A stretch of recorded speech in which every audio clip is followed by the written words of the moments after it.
The Himalayan peaks stand as silent witnesses to a volatile truth. The India-Pakistan rivalry remains one of the world's most dangerous flashpoints. Since their independence in 1947, these South Asian neighbors have fought 3 wars and engaged in countless skirmishes, their shared history stained with bloodshed and mistrust. At the heart of this enduring conflict lies the disputed territory of Kashmir, a picturesque land that has become a crucible of violence and suffering. In 2025, the ghosts of history have returned to haunt the region, threatening to plunge India and Pakistan into a catastrophic new chapter of their protracted conflict. The potential consequences are dire, extending far beyond the immediate theater of war. Armed with nuclear arsenals and driven by decades of animosity, both nations stand precariously close to the abyss. The international community watches with bated breath, acutely aware that any miscalculation could ignite a conflagration with global ramifications. The year 2025 began with a familiar unease in the region. The fragile peace along the line of control punctuated by sporadic exchanges of fire. Yet, beneath the surface of this tenuous calm, tension simmered, fueled by political posturing and a volatile mix of nationalism and insecurity. This precarious equilibrium was shattered in the spring when a horrific act of violence plunged India and Pakistan into their most dangerous confrontation in decades. To comprehend the gravity of the current crisis, one must delve into the historical roots of the India-Pakistan conflict. The seeds of discord were sown during the tumultuous partition of British India in 1947, which cleaved the subcontinent along religious lines, creating the independent nations of India and Pakistan. Kashmir, a Muslim-majority region ruled by a Hindu Maharaja, became a point of contention, its fate left unresolved. This unresolved status ignited the First Kashmir War in 1947, ending with the region divided between India and Pakistan, separated by the line of control, a de facto border etched in blood and bitterness. 2 more wars followed, in 1965 and 1999, each exacerbating the animosity and pushing the 2 nations further apart. Despite numerous attempts at dialogue and mediation, the fundamental issue of Kashmir remained a festering wound, susceptible to inflammation at the slightest provocation. Over the decades, a complex web of actors emerged, further complicating the conflict. Militant groups, some with alleged ties to Pakistan, arose in Indian-administered Kashmir, demanding independence or accession to Pakistan. Their violent campaigns, targeting civilians and security forces alike, inflamed tensions and provided fertile ground for escalation. The relative calm of early 2025 was shattered on April 22nd when a devastating terrorist attack ripped through the idyllic tourist town of Pahalgam in Indian-administered Kashmir. The carnage was horrific, leaving 26 dead, most of them Hindu pilgrims visiting the region's famed temples. India was quick to blame Pakistan-based militants for the attack, accusing Islamabad of harboring and supporting terrorist groups operating within its borders. Pakistan vehemently denied any involvement, condemning the attack but also warning against any hasty reprisals. The attack sent shockwaves through India, igniting a firestorm of public anger and demands for retribution. Prime Minister Narendra Modi, facing mounting domestic pressure, vowed a crushing response against those responsible. The stage was set for a dangerous escalation as both nations edge closer to the precipice. On paper, India possesses a clear military advantage over Pakistan, boasting a larger active duty force, a significantly higher defense budget, and a more diversified arsenal. India's conventional military strength dwarfs that of its neighbor. India's Navy, in particular, gives it a commanding presence in the Indian Ocean, a crucial factor in any prolonged conflict. Pakistan, however, possesses a potent trump card, its nuclear arsenal. While India maintains a no-first-use policy, Pakistan has adopted a more ambiguous stance, reserving the right to employ nuclear weapons in response to a conventional attack that threatens its very existence. This asymmetry in nuclear doctrines casts a long shadow over the conflict, introducing an unpredictable and potentially catastrophic element.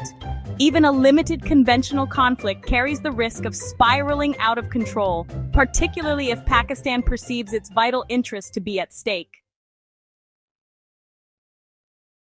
Section 5. From Skirmishes to Armageddon. Scenarios of War. The current crisis presents a terrifying menu of potential scenarios, each more perilous than the last. The most likely, at least in the short term, is a continuation of the current pattern of limited strikes and counterstrikes along the line of control. Such skirmishes, while dangerous, are unlikely to escalate into a full-blown war, given the high stakes involved and the potential for rapid escalation. However, even limited exchanges of fire carry the risk of miscalculation, particularly if civilian casualties mount or if either side perceives the other to be gaining the upper hand. A stray artillery shell landing in a populated area or a cross-border raid that goes awry could easily spiral out of control, igniting a wider conflict. The most catastrophic scenario, however remote, is a nuclear exchange. While both India and Pakistan understand the horrific consequences of such an act, the very existence of these weapons of mass destruction introduces an unacceptable level of risk. In the fog of war, driven by fear, anger, and nationalist fervor, rational decision-making can easily give way to irrational acts. Section 6. The world watches, international response and intervention.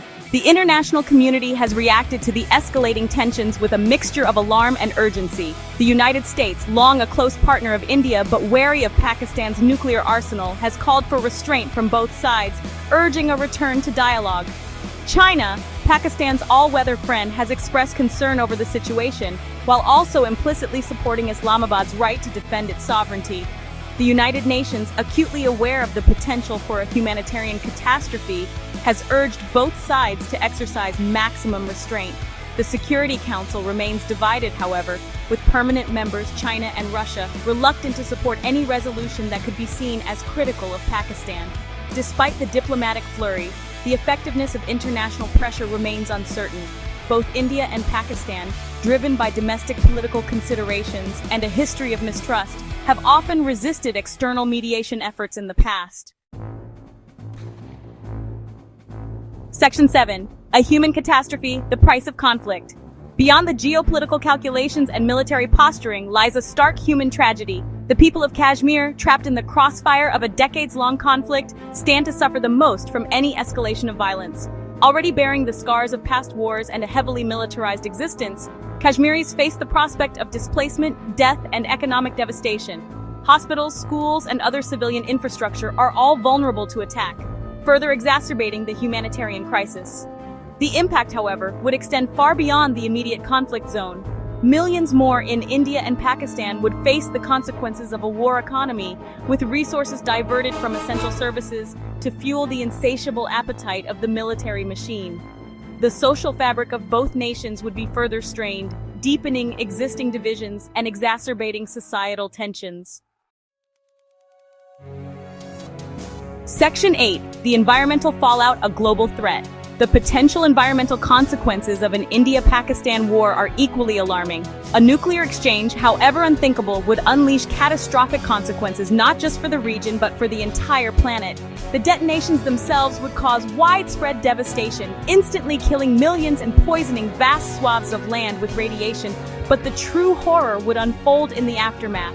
The massive release of soot and smoke into the atmosphere would trigger a nuclear winter, blocking sunlight and causing global temperatures to plummet.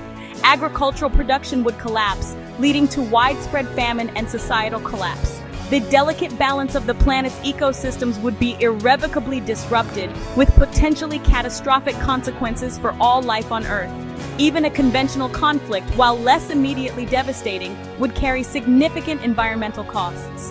The destruction of infrastructure, industrial facilities, and natural habitats would release harmful pollutants into the air, water, and soil. The long-term impact on biodiversity, water resources, and agricultural productivity could be severe, further straining the region's already fragile ecosystems. Section 9. The path forward. Diplomacy, dialogue, and de-escalation.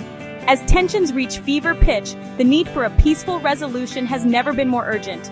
The path forward lies in diplomacy, dialogue, and a shared commitment to de-escalation. Both India and Pakistan must resist the siren song of jingoism and military adventurism, recognizing that a descent into war would be a catastrophic defeat for both sides. The international community has a crucial role to play in facilitating dialogue and defusing tensions. The United States, China, and other major powers must leverage their influence to bring India and Pakistan to the negotiating table. The United Nations, despite its limitations, can provide a platform for dialogue and confidence-building measures. Ultimately, the onus lies with the leaders of India and Pakistan to choose the path of peace over the abyss of war.